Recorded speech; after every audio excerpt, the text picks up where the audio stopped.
The Outlander program started in either Edmonton or Saskatchewan, I'm not too sure. But Derek Orr was the manager for First Nations over at Carrier Lumber. And they're the ones that sponsored the Outlander program. So we went to Alberta and invited them to Prince George, and that's how the program started. Well, programs like this always bring, to me, it's youth out of their shell, and it actually shows them a lot of the world and different opportunities that do exist, because a lot of people just don't understand that there are so many opportunities that exist within the natural resource industry, and it's great to have people there that are all there for the same reason and all from different communities, so you get to meet friends and you also get to learn about all these opportunities that are going to come to you once you're going to graduate or just move on to your life path. It keeps the kids busy and keep them off the, like, they got nothing else to do sometimes, like, it keeps them off the streets or drugs and alcohol. Like, that's all they got to do, most of them, and it's not the way we like to see, because plus we don't want them to do the same path we went through when we were growing up too, so. And the Outlander program involves either tree planting, spacing, whatever the case may be. It's more of an outside program, but they do in-classroom programs also, like safety, first aid, power saw maintenance. They learn everything about silviculture and then the environment.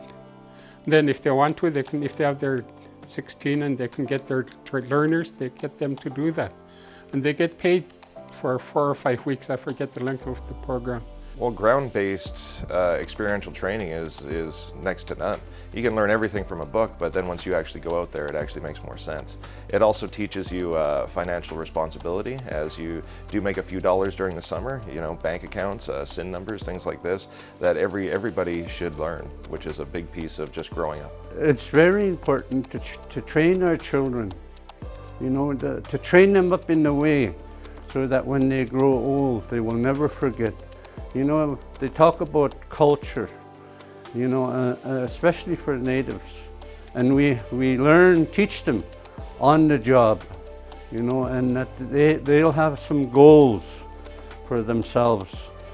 Like, you get paid every 2 weeks like any other work you do, because they are planting and they are doing brushing and weeding. And of course that helps the environment, but at the same time that works for the ministry, so they do get paid for things like that. We have a lot of youth coming up that are utilizing the programs, like I said, and it's great to see them progress in their life path, and especially within our territory. They know the territory and they can teach other members that are coming into these programs about our territory. There's a lot of stories and a lot of history. It's great to see. Especially OYEP, I just thank them because they've changed my grandchildren, and it's such a freedom out there in the forest, when they go out and, it's peaceful and quiet. You get away from all the mad rush of the world, and it changes them, and